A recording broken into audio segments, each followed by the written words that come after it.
Crypto and real estate seem like they're on opposite sides of the investor spectrum. I thought so, but I was shown that that's different. That's wrong. I'm going to show you how a former real estate investor discovered crypto has this predictability with 4-year cycles.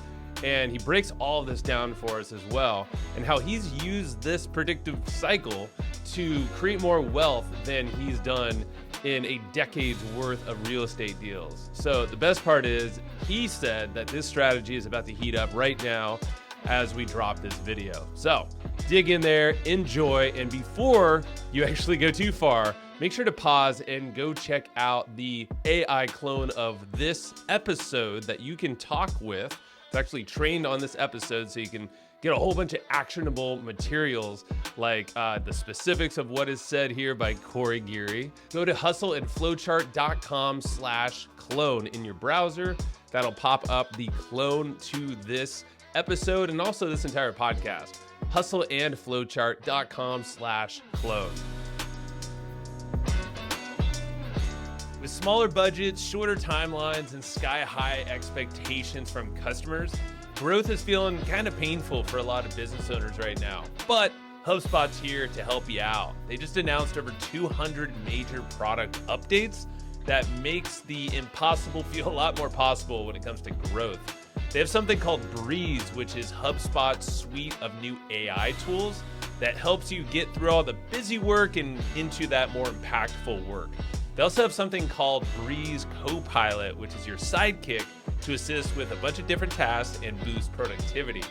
They also have Breeze Agents to help automate a lot of manual time-consuming work and also add extra expertise throughout your workflows. And then they have Breeze Intelligence, which is this big comprehensive picture of your prospects that shows you who's most likely to become loyal customers. They've also reimagined their marketing and content hubs, so they have a whole bunch of new ways that you can create better content. There's updated features there to generate better leads, and also tons of ways to up-level your marketing and revenue forecasting. So try this out for yourself. Get ready for some growth without the growth pains. Visit HubSpot.com/spotlight to see them all and demo them for yourself. Corey, we're doing this, man. I'm happy we made it happen, and I'll give a shout out to our mutual buddy Charles Bird. He's the one that connected us too originally. So absolutely, man. Truly blessed and honored to be here, Joe. Thank you. You have a cool story, and that I don't really know a ton about, but I will love to get into it, and just everything that, because we've had a few calls back and forth now about just different ways to support each other, and your partner Dane, I know, is usually on those. He's not here right now, but I know you guys are kind of like a duo. You guys pop around all over the place. So if someone's seen you, they probably know Dane as well, or vice versa. But yeah, I mean, like, we got connected because you're doing some cool stuff in the, it's a lot of crypto stuff, which, this audience kind of has had a taste of it. I took the show there for a while, but we did a little bit more. It was like gaming and it was a whole pivot. So the whole show kind of, and I think it lost some people. So I'm just calling it out right now that, like, it's cool to have you here because it's a fresh perspective. It's a different angle. And you came from a whole world, like, real estate and all this stuff that I think a lot of people can relate to. So, I don't know, just some initial thoughts there. And then I want to get into your journey. Yeah, I'll tie it, we'll tie it, home with the real estate stuff, probably somewhere in the show. But I mean, our mission is to use cryptocurrency as a wealth creation tool and real estate as a wealth preservation tool. And kind of when I dive into my story, you'll understand how this all came about. And we just tackle crypto from a different perspective. We're buying, holders. We treat our crypto just like real estate. We buy, we hold, and we make passive income with our crypto while the cycle is telling us that we can do this. Now, crypto works in 4-year cycles, and it works like clockwork. It's really remarkable how it does this. Imagine in real estate, if you had a crystal ball, or even in the stock market or anywhere, and you had a crystal ball and you knew exactly where all the bear markets were at and all the bull markets were at. There isn't such thing in legacy or in real estate, but in crypto there is. It works by the 4-year cycle down to, we know where we're at down to the month. It's really remarkable. Right now we're following the cycle 98% to the T since the beginning of the year. All the little altcoin seasons, everything is right on track. and it's really, really funny how it works. And it all revolves around the global liquidity index, and that's really what comes. A lot of people think it's because of the Bitcoin halving. It's a misconception. Okay. And so, yeah, we could dive into that though, but like the cycle is really important. And so when the cycle tells us that, you know, the wealth creation portion out of crypto is over, then we'll go into real estate. And we're real estate guys at heart, and I'll kind of tell you that in our story. You know, I was in real estate for a whole decade, and in our community we have 230 real estate guys in there that we are teaching crypto right now, but they get deals, man. We got apartment syndicators in there, mobile home park guys, self-storage unit guys, and the house flippers too, because that's what our background is. And so they're all in there, and we're going to be going into their deals and their syndications. I want to be the money in deals. I never want to find another deal ever again or run a deal another again. Now, if I had to, of course I would. That's a lot of work, but right? it's like, yeah, it's painful. And so, yeah, so that's kind of the full picture, how we're combining these asset classes together. Yeah. And we might be even bringing real estate to the blockchain, where some of these deals for funding, we will bring to the blockchain to get them funded. And we're still working some of those pieces out. And that wouldn't be for another, you know, probably 6 months to a year. Ideally, coming at the top of the market cycle. That would be ideal. Like, hey, preserve your wealth, crypto guys. You just made a bunch of money. Like, stop gambling it away. Come in here, preserve the wealth on real estate, and that way you might have some money for the next bear market to invest in again. So it's kind of the idea behind that, but that's something that we're working on down the road.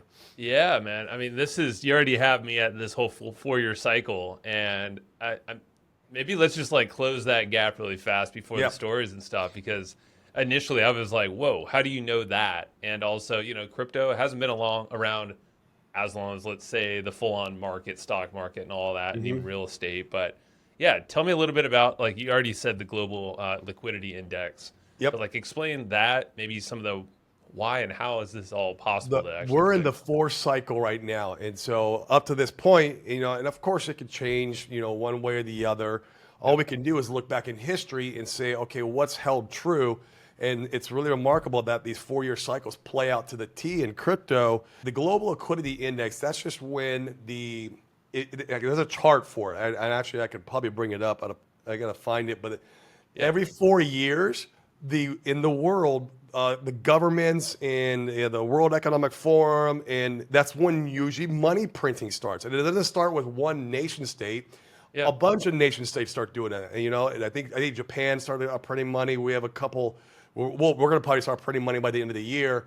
And so there's already a couple nation states that are leading the pack already. But it happens every 4 years like clockwork. And it usually happens around the presidential election, which is what we got right now. That's every 4 years, right? And so Satoshi Nakamoto, he's the creator of Bitcoin.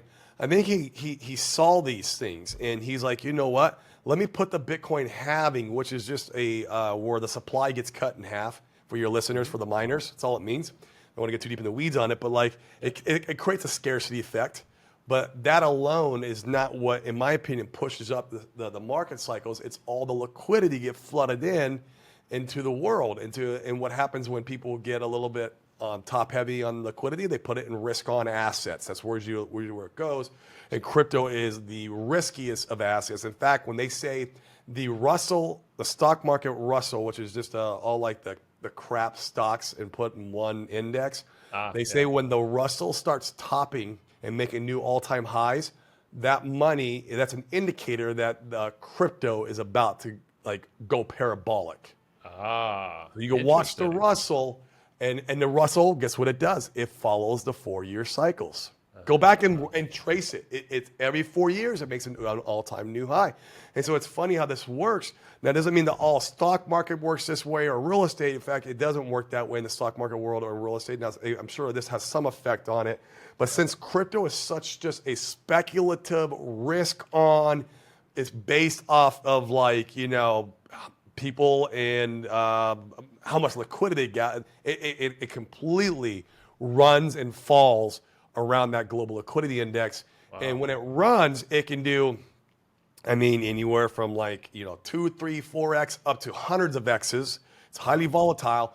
And when in the bear market comes, you need to get your liquidity out because it can drop from anywhere from 75 to 99% of your economic value versus the dollar. Now you still have your coins, right? Yeah. You don't lose the coins when this happens, but The value of the each. value of those coins have been demolished, and this happens every single bear market.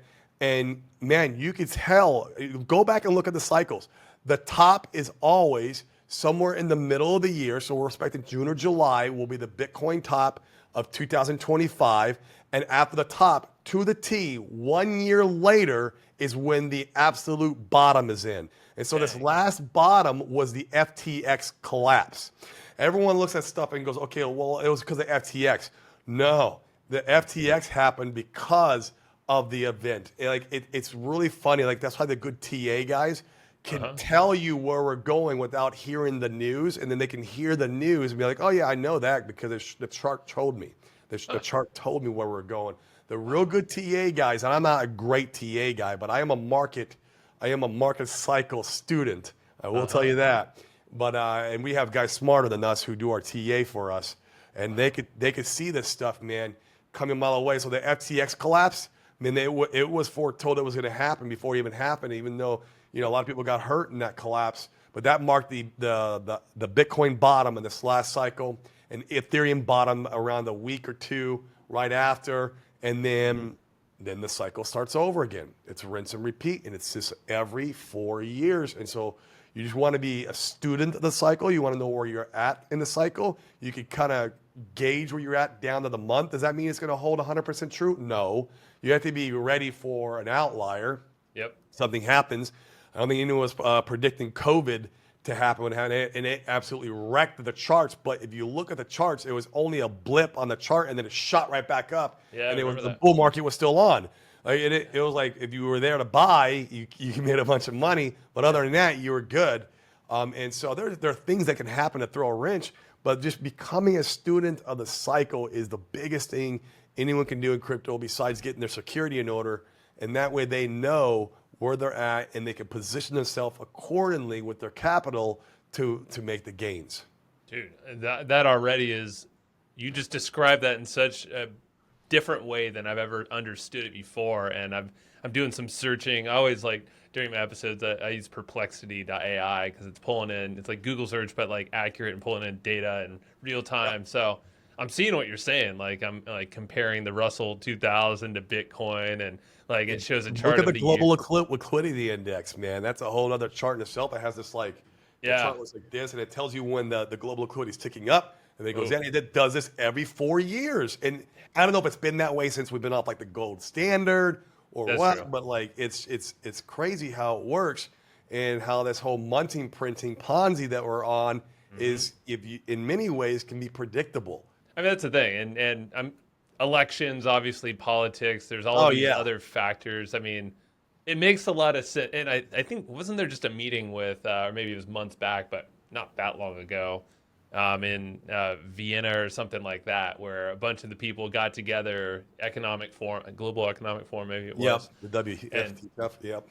Yep, yeah, and like Ethereum, founder was there and all that stuff. So it's like, everybody's working together, at least there's these timing frames, and everybody's kind of talking to each other, it seems like. So, yep. And I like the frame that you said about, the wealth generation and preservation, so you have the crypto on this side, which I think people aren't thinking of the cycles and what they do at certain times. And they treat it like a casino. Bingo. So let's talk about that, because I think that's why people maybe shy away immediately. And I want to smash that because, let's just talk about that now.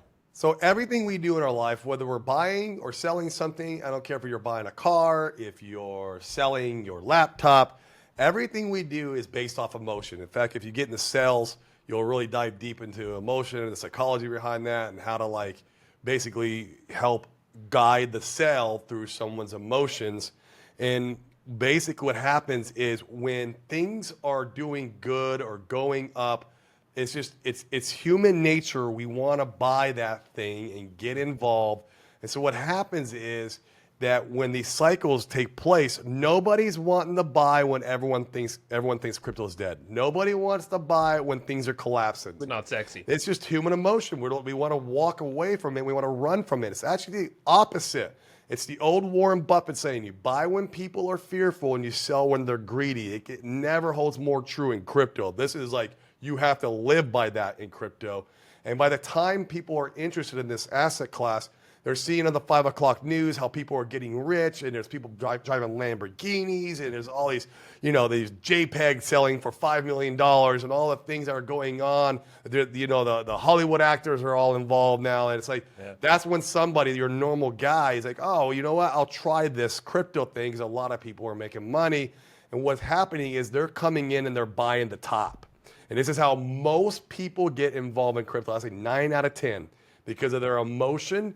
They come in by the top and they get absolutely destroyed, because what happens is after that, the bear market comes and destroys them and rinses them out. And this happens every single cycle. It's the guys who stick around and who really start treating it like an asset class and learning how to do due diligence, how to research founders, how to research communities, how to research the code. Like the guys who stick around and actually become a student of the asset class are the ones who are successful the next cycle. So the next cycle comes, these guys are riding the wave up, and it rinses and repeats. These guys are coming in, and then they're all taking profits while the new wave of retail is coming in. So this is exit liquidity. So at one point in time, most of us have been exit liquidity, and then it's up to us whether or not we want to learn this asset class or walk away and point to it and call it a scam. That's fair. It's what it boils down to. And so that is the importance of this, because it will destroy you if you don't understand how this asset class works, and you treat it like a casino, throwing money around when everyone else is making money. And so maybe your Uber driver said, hey, go buy coin X. I made 20 grand. Man, go home and sell your whole portfolio if that happened, because that's a top signal. In crypto, for us guys now, that's a top signal. Like, get out. When you see, like the celebrities, out repping their whatever. Yeah, it's too late. Yeah, out. Printing them on their basketball shoes or whatever. I remember, like that whole. I was like, dang, this is wild. Like, it used to be this underground thing, and all of a sudden now it's everywhere. Get out. Yeah, got it. Yes. So by that time, I'm sure you're in real estate, or you're focused a lot more over there. I'm imagining. And I'll kind of give you, this is probably a good time to kind of give you a little bit of my story and background. For sure. I came from real estate. I did real estate for a decade. It's actually how I became an entrepreneur. And I even tell people real estate saved my life, because when I got into real estate and entrepreneur, I was going nowhere, man. I was an alcoholic. I was a drug addict. I was single, and I was living that rock and roll lifestyle, man. I was going to my deathbed was where I was going. How'd you get into that lifestyle? Was it business, or was it like real estate or some other stuff? No, that's how I was living my life before real estate, right? When I was just normal, I was a blackjack dealer before real estate. Gotcha. I was a blackjack dealer for 15 years. Man, we would just party like crazy. It was nonstop drugs, alcohol, and women. That's all it was. I bet. Yeah. That's all it was. And so I got into real estate because of one reason. I was chasing the dollar. I used to watch that Fix or Flop show with Tarek Al-Musa. Most people know that show.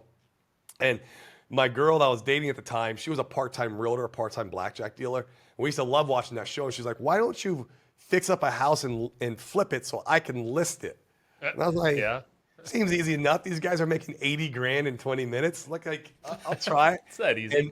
Easy, right? My first one took me 6 months and I made 8 grand. Oh, man. Second one, I did okay. My third one, I lost my life savings. I lost everything. I lost my, the money I saved up working for the casino for 15 years. I lost my 401k money. I took a 401k loan out to flip these houses. And it wiped me to zero. It was around 250 grand. I didn't want to give up real estate. And that's how I got into wholesaling. Wholesaling is where you're just flipping the paper. And so I hired a mentor. I joined a mastermind. I didn't want to quit. And I would tell people, by joining those masterminds and hiring the mentors that I did in my life, it forced me to level up every area of my life. So my 4 pillars I lean on: spiritual, mental, physical, and financial. Financials being last. But what this did is it focused me on leveling up spiritually, mentally, and physically, and that's what eventually led to me the discovering of the problems that I was dealing with since I was a child. I learned how to love myself, and I was able to go sober. I've been sober for almost 5 years. I have a family. I live in Puerto Rico, and that's all due to real estate. Like me chasing the dollar in the very beginning is what saved my life. And so I give all that credit to real estate and my entrepreneurial journey. But also through that journey, was very successful when it came to money wise. I was doing anywhere from 20 to 60 deals a month. I had a big team. Wow. Okay. It was insane. It was insane. I had a big team. I was working 15, 16 hours a day. I was in multiple lawsuits at any given time. I had a lawsuit going on with the attorney general. It was insane. I had no peace whatsoever in my life. And I don't know if you or your audience have ever read the book, The Untethered Soul by Michael Singer. Yeah, it's a good one. Great one. Phenomenal book. Yeah. Teaches you how to stop clawing your way in life to success or whatever you try to achieve, your purpose, right? Yep. And let God or the universe, for me it's God, to guide your way in life to success. And so I really went on a spiritual journey in 2022. I already have been dabbling with cryptocurrency, and I could really feel the pull on that because I was having a little bit of success with it. And I knew that in the last cycle, there was more millionaires and billionaires born out of crypto than in any other asset class, including real estate. In fact, it was 88,000 millionaires and billionaires born in 2020 and 21 out of cryptocurrency. Millionaires and billionaires that held their money too. Dang. Like that means they participated from the previous bear market, right? Yeah, so they've gone through this whole cycle stuff you just described. Exactly. Got it. Exactly. And so I knew that. I knew that crypto was the highest appreciating asset class known to mankind. I was like, look, what would happen if I focused 10,000 hours on real estate. I built this business. I'm good at it. What would happen if I focused all my time and energy here? Yeah. And that's where the kind of like the light bulb went on, and that's what I did. And that's when I shut down my real estate company. I moved my family to Puerto Rico, and here we are. We do crypto full time, and now I have all the time freedom I want. I do what I want with whom I want, however I want. That's how I define success. I mean, don't get me wrong, I love money, but like where we all really after is time freedom. Like that's like, to be able to like create You can't memories. buy that. You can't buy that. You need money. You do have to have money to get there, but money's just a tool. That's all it is. So I can achieve this, right? Like I want to be able to create memories and experiences with my family now, because I do believe that's the one thing we take with us when we pass away. It's not the Lamborghinis, it's not the houses, right? It's just not how it works. But the memories with my daughter and me being a good dad with her, man, I'm taking that beyond the grave, right? And she's keeping it too. You're implanting it, you're sharing it, so she spreads that. So that's right. I'm huge. gone. It's still going on. Yeah. So that's the stuff that's very important to me these days. But that's kind of my story in a nutshell, man. And as I broke off from real estate, I was even doing real estate coaching at the time. A lot of my guys are like, dude, what are you doing? Are you crazy? Like what? Crypto? Yeah, they're like, are you out of your mind? And I was like, man, here's what I'm making. I mean, like, I'm miserable in real estate, and this is taking off, and I'm making passive income. I'm not trading it. I'm buy, hold, make passive income. And they're like, teach us. I'm like, okay. And so like that, and Dane had already started doing that. I know you mentioned at the beginning of the show. And so we ended up joining forces, and a lot of the guys in the crypto community was in my real estate community, and all these guys still, most of all of them, there's a couple that went full time crypto, but most of them still do real estate. You know, we give them, you know, the old risk speech that anyone should get. Look, hey, invest what you're comfortable losing. You just, you know, if you're comfortable with 1%, great. 5%, great. Of course, if you're comfortable more, better. But we want to make sure that you can sleep good at night. And so not everyone's gone all in like us. They still do real estate, which is great. We want that. We want those entrepreneurs in our community. So like to your point earlier, when it comes time, we're going to be going back in their deals with our capital. And this time it'll be the money in the deals. So we could be the limited partners in the deal. Rather than you putting them together. And putting the deal together and running the teams and all that. Yeah. I don't ever want to run a deal or find a deal ever again. Unless I had to. The great part is I have that skill set, at least finding deals, you know. And so that's kind of the full vision of what we're doing, man. And we teach these guys right now, while the market's telling us to do it, on how to do true decentralized finance and do liquidity providing and do staking and mining, all the things that you can do to create passive income with crypto. So that's what I was going to get to is, okay, you made your transition over to crypto. You decided to go full time. Doesn't mean everyone needs to do that, of course. And You're obviously coaching and work with a lot of people that kept in their industry and they're using crypto as, that passive income side to supplement or enhance whatever they're already doing. Yeah. Let's talk about that. And like, before even describing, in DeFi and all that, I want to get into and have you, at least, define some of the stuff you just talked about right now, like staking and all that. But it's like, what do you commonly see someone starting their path in crypto? Like, say they have a business right now, they're curious. Like, what does that typical experience look like? Yeah, it's a great question. And with as far as money is concerned, we tell them, hey, you need to be investing money that it gets you excited. Like if you got a 20x on your portfolio today, that makes you excited and actually does maybe, it doesn't have to like be completely life changing, but it makes some decisions for you very appealing, right? Like Changes you want to be able to, stuff. it changes stuff. But at the same time, you don't want to be in a place where you're losing sleep at night because you're overexposed. You're not comfortable enough with the asset class. It's just digits on a screen. A lot of people are very uncomfortable. You can't feel or touch your money or see where it's at. And so people have to get comfortable. I think, who was it that said this? I think it was Warren Buffett or Charlie Munger, is that you have to first become a student of the asset class, and then you could build your confidence. Your confidence leads to putting more liquidity in, and then that leads to success. That's totally true with crypto. If you come in and overexpose yourself, you're going to end up wrecking yourself because you'll sell too early. You'll get what's called fudded out, which stands for fear, uncertainty, and doubt, and you're just not going to have the right mindset to weather the small storms all the way through the bull market. And so for somebody coming in, we'll talk about, everyone's different, right? Everyone's finances are different. Everyone's got a little bit of a different business, and we'll talk about where they're at in life and what their goals are and what their risk profile looks like, and we'll help them with that decision. And we hold them by the hand. We literally walk them step by step on how to get money from, legacy, which is your bank, into the blockchain. And we interact directly with the blockchain. We engage the code. There's no middleman. We don't use centralized exchanges. And so we teach people how to do that. And that's the learning curve, is how to do real crypto without centralized entities in the middle. Okay. And we teach them all how to do that.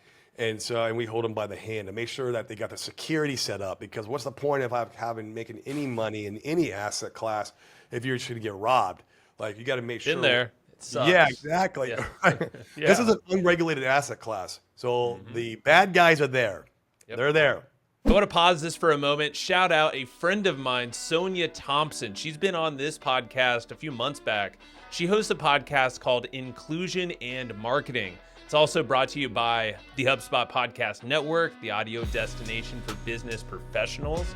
So her show, Inclusion and Marketing, digs into all the important topics around belonging, diversity, customer experience, and really bringing people and rallying them around your mission. You're literally including more people behind what you think is most important. So it's an awesome topic. She's made a full podcast about it. Listen to Inclusion and Marketing wherever you get your podcast. Are you tired of the hassle of building sales funnels? I totally get it. I've been there. You started your business not to be chained to your laptop all day. You built it for freedom. And thankfully, there is an all-in-one platform that makes it easier for you so you can focus on attracting customers online. The platform is called Kartra, and it gives you all the tools you need to grow your business.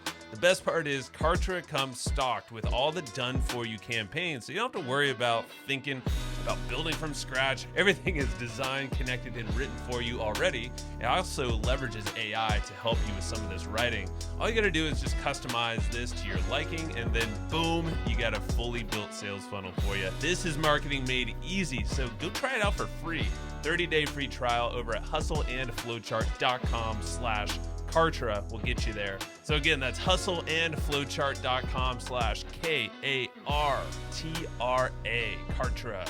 And so you want to make sure that you're preparing yourself and you have the proper security posture in place to get ready. Even if your portfolio is not worth a lot now, like say it's worth only a few grand right now, that few grand can turn into a lot when the top of the bull is in. And you want to position yourself in a way now that it's millions of dollars, right? And so we teach people how to use a hardware wallet and how to use multiple wallet strategies with the hidden passphrases. Have a dedicated crypto laptop. This is the only laptop that engages with the blockchain. It does nothing else. It doesn't go and answer emails. It's not going on to online gambling sites or whatever, your thing. It only does one purpose, and that's to eliminate surface attack from the scammers. And so we teach all the security in place, and then we go through and talk about and teach even due diligence. We talk about what we're investing in, why we're investing in them. We can never give financial advice. We show them where we're finding the due diligence, and how much even we've invested into these different assets. And we like finding assets that have never seen a bull run. Yeah. Because, you can go buy Bitcoin right now. It's great. Bitcoin's great. Don't get me wrong. But you might get a 3 to 4x if you're really lucky on this bull run. Yeah, you're not getting the 20x on a Bitcoin. Yeah, the days, Bitcoin did a 6.5 million x from bottom to the last top. Yeah. It's crazy. You're not getting a net of 6.5 million x, especially not in this cycle. Like, there had to be something crazy that would happen to really send it to that parabolic. It's just a very established asset now. It's almost blue chip. Even the volatility to the downside is dampened. Last time it only dropped about 74%, where usually it drops like 85% plus. So it's starting to even the volatility is starting to dampen out, and that's fine for like legacy finance. Now we have the Bitcoin ETFs. Ethereum's kind of following suit. You have the ETFs there. So if you want a more conservative route, you could go buy just Bitcoin and Ethereum, and that's great. Get 3 to 5x on your money, but I can get that flipping houses. I'm not here to get a 3x on my money over the course of a year and a half, 2 years. I'm here to make substantial gains, and the only way you do that is being early. You got to find blockchains that have never seen a bull run. Stuff that's got community, that's got good fundamentals, tokenomics, all the underlying things that we look for that's never seen a market cycle, and that's where you can get the real gains. And then you won't know how much it could be a 10, 20, 30x, or it could be multiple hundreds of x's. Who knows? Because it's never seen a bull run. That's the beautiful part about it. And that's what we look for. We find blockchains like that. Wow. And that's okay. Yeah. So there's so much I don't know, and I'm sure people are probably listening and be like, holy moly, Corey. All right. It sounds like it needs to be a full-time thing for me to understand and wrap my head around it. But especially when you're not using kind of the exchanges, the kind of the middleman, right? Crypto, your entryway. That already in itself, I was like, oh, dang. Yeah, this is a different way to play the game. It's the real way. It's the way Satoshi Nakamoto meant it to be. He wrote Bitcoin code to be completely decentralized, DeFi. And what does man do with everything? Man screws up everything, man. We took it and we centralized it and we put it on centralized exchanges. Banks own it. Governments own it now. It's like it's anything but decentralized. But there's still a lot of crypto out there that is decentralized. But that was the vision.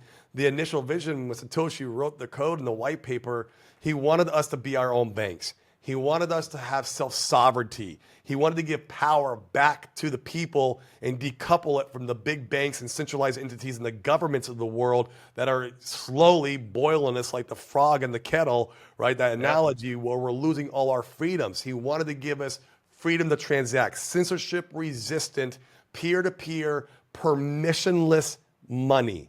That's what true crypto is. And that word permissionless, I love it.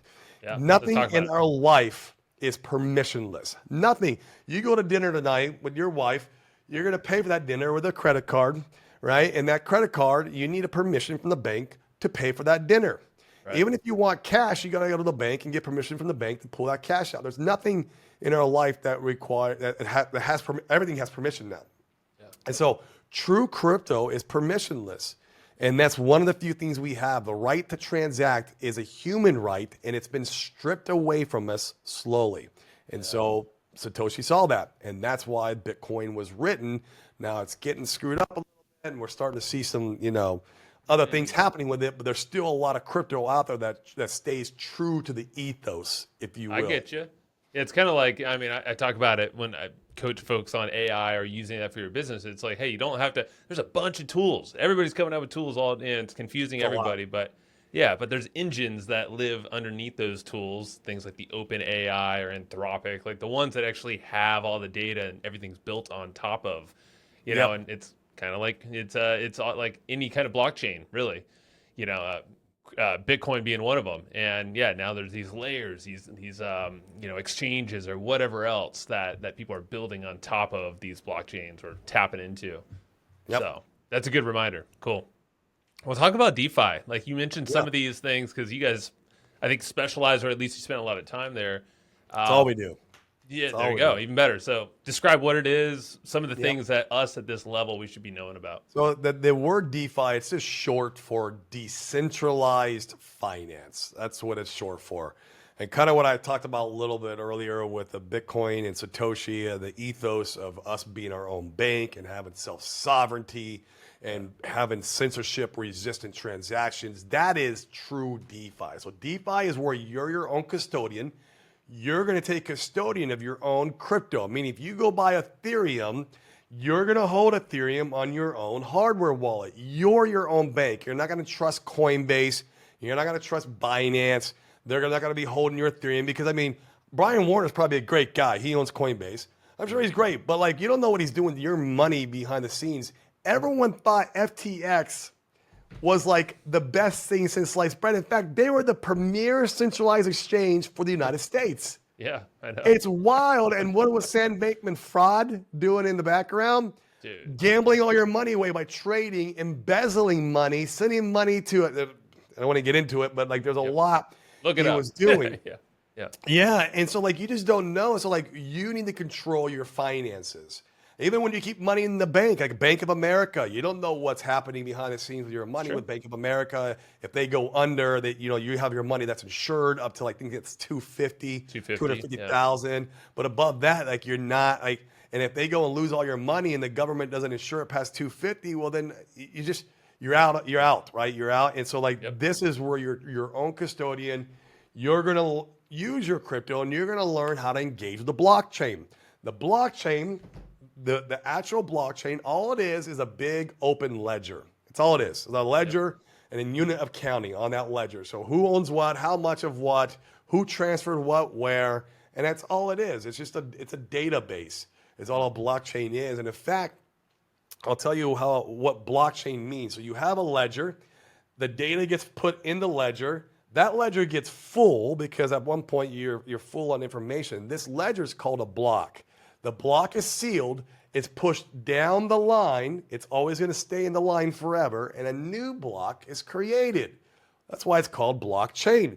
Because you can look back all the way from the very first ledger ever created, whether it be Bitcoin, Ethereum, Pulse Chain, Avalanche, these different blockchains. You can see the Genesis block and they always exist. And that ledger is there for everybody to go and look at. Like it's full and open source. And you can't manipulate it or do bad things, and so that's blockchain. So you're going to engage with the blockchain. Things are built on the blockchain. For example, I'll give you one real simple use case that really will make sense for your listeners. Yeah. So you have what's called decentralized exchanges, and these are built on the blockchain. This is where we buy our assets because I don't buy my assets from Coinbase or Crypto.com. So where do these assets come from? Well, they come from us, me and you. So say I own Ethereum and I own Hex. Hex is another crypto. You got to own at least two. You could put them in a liquidity pool. The marketplace would come to this decentralized exchange, and then it's built on top of the Ethereum network, and they can swap in between those assets, from whatever asset they have, and you're providing the liquidity. Basically, you become the Coinbase now. And you're making all the fees. That's where the passive income part comes interesting. You get to make all the fees that Coinbase would have been making, and you're doing it with just code on the blockchain. You are the bank in this. You're the bank, and you just got the opportunity that only big centralized entities like Coinbase can afford, and Crypto.com and all these other ones or other banks. You got that opportunity to provide the liquidity and make all the fees.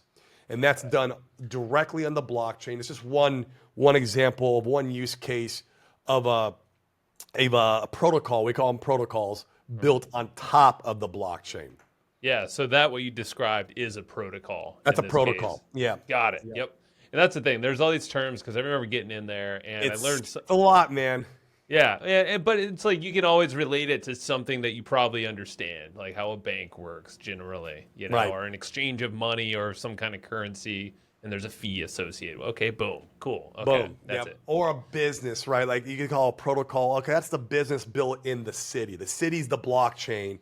And then, of course, cities have businesses. That's what it's all about, is us serving each other. And so, like, well, on the blockchain, the same thing.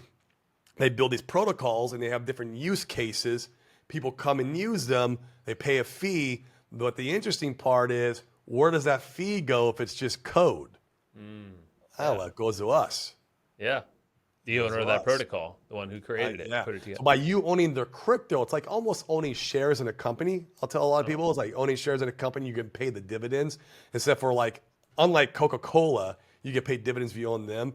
They have like CEOs, management teams. They got like, the overhead's ridiculous, right? Yeah. And in crypto, there isn't that.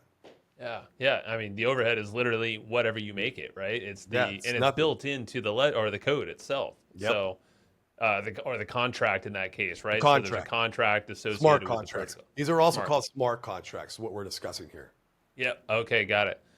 And that's what's beautiful. It's all in the blockchain. You can see the code, and that's probably why you mentioned study code, right? Or know what you're looking or at least learn how to read audits. Because Okay. every good protocol will go out and get their code audited by someone who can read code and spot, problems. Because I mean, the code's written by a human, and you want to make sure that the code is audited and that it doesn't have any issues. And that's what we do in all our protocols that we invest in. Make sure the code's audited, but most of the stuff that we're investing in has been forked. Forked means copied. That's just a fancy word for copy. And it's been copied over from another blockchain, and it's already been in existence for a year, up to 5 years. And so, like, if it's been forked, so it's been around for 2 years, and the code has also been audited, like, I'm good. Like, and the audit came out clean. Like, yeah, let's go put some money in this thing and earn some money. So I'm good to go. So, but we do a lot of due diligence on everything we do, because I mean, you should. Anytime you put money into anything, when you do a real estate deal, like I'm going to go in there and crunch all the numbers and figure out how much I'm going to make on this deal, and even try to factor in unknowables because there's stuff that comes up. It's just always the reality with real estate, and it's the same thing with crypto. I was going to ask about due diligence, and I was curious now with AI, it's so good at analyzing documents and code. Like, any best practices, and are you using AI or some kind of process there to kind of aid in some of it? We have ran code through AI, and the AI will read the code, and it will tell you if it sees any, issues inside the code. But I mean, I'd rather still rely on a audit.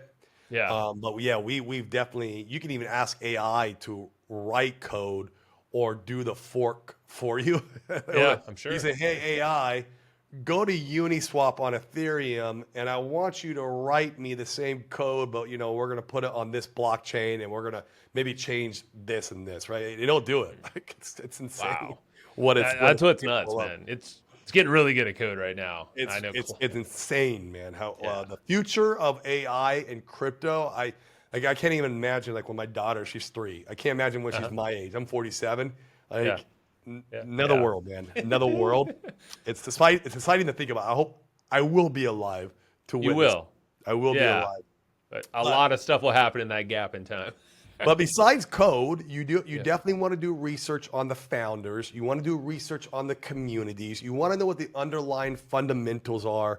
You want to know what the tokenomics are, on how the tokens work, and why should you buy? Is it built to pump? What's it going to do? Like, for example, PulseX on the Pulse chain blockchain, PulseX buys and burns its own token. So anytime someone uses the decentralized exchange, they take a little bit out of the fee that the decentralized exchange would have made anyways, and it buys up and burns that token, and that's ever going. Always, that's called it's a scarcity play then, right? Yeah, it's called a tokenomic to give it a deflationary effect. It doesn't mean it's going to pump to the moon tomorrow.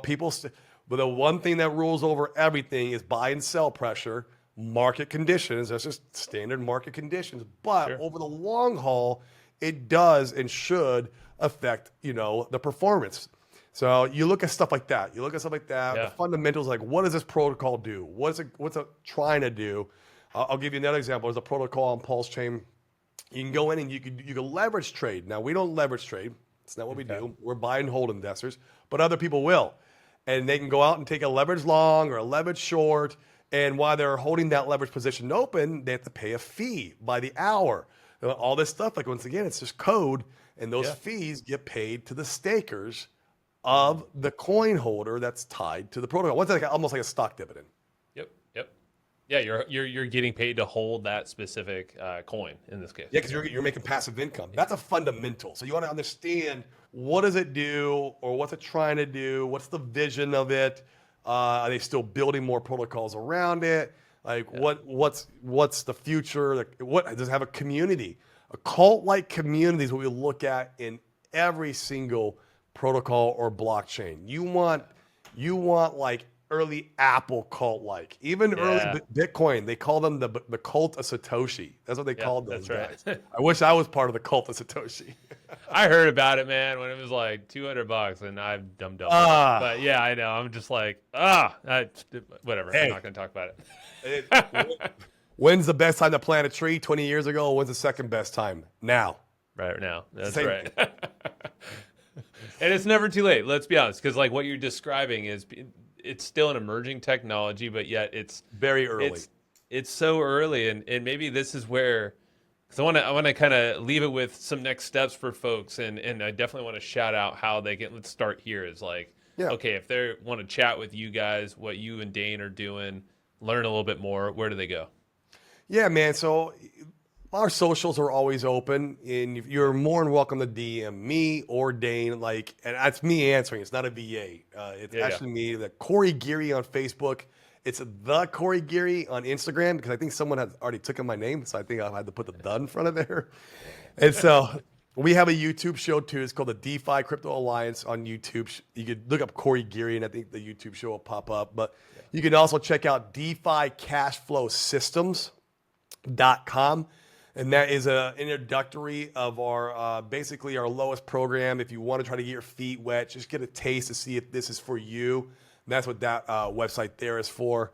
And reach out, DM me anytime, anything crypto. If you want more information about our community, any questions that you probably have after this podcast, I'm sure they're going to be like, man, what does he mean by this, and this?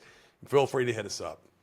Awesome. Yeah. And I know you're super accessible. You're very, very knowledgeable and always super kind with it too. So I love you crypto. for being, I know you live it and you mean it, man. And let's end it on like, if you were to go back and, obviously, like you said, 20 years ago, plant the tree, that whole analogy, what's something that like might've stopped you back then? Maybe put yourself in that shoes now. I'm just trying to think like, what's the hesitation that what would move you forward to do this correctly? And because I'm thinking there's still a lot of worry, there's still uncertainty, so like, what's the thing that would make you be like, all right, this is, a new reality, something that I can at least test out, and I'll be. I heard about Bitcoin for the first time in 2013. It was like the beginning of 2013. I remember I was dealing blackjack because before I started my entrepreneurial real estate journey. Yeah. And I'm sitting in the break room, and the guy who was sitting in front of me trying to tell me about this internet money, the problem was, I wish it wasn't coming from him. That guy had a history of going around and scamming people inside in the casino. Yeah. Like he was a known scammer. And like he always had some kind of wild thing he was doing for people to invest in. And so like I remember when he was telling me about Bitcoin for the first time, like, bro, you're such an effing scammer, dude. Get out of here, internet money. Like, man, that's so stupid. Yeah. This is why I asked it, because like everyone has this kind of story. But, I wish I would have at least went home and done a little research and digging and kind of figured out. I mean, look, it is what it is, and it's better late than never. Although you're not late right now. The actual industry is very early and new. Now, Bitcoin itself is a little bit, I would say you're in a late cycle. It's done a 6.5 million X Yeah, already. that's Like I said, I don't know if it's going to do another 6.5 million X. It could. Who knows? I don't know, in my lifetime, but there's still a lot of new emerging blockchains and technology. There's AI stuff being integrated now with the blockchain that's emerging, coming out that's going to do really, really well, and that you can make a lot of money with. Once again, if you're going to come into this asset class, be a student of the asset class. Don't gamble.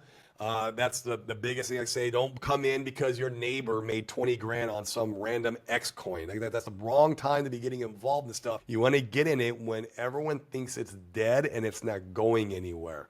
And so we're still kind of there. We had a little bit of a altcoin season or a pump in the beginning of the year. Solana did really well. There's a couple other blockchains that did really well, but now like everyone thinks everything's dead again. And it's like, no, the next, I'll tell you, the next altcoin season will start in October, November.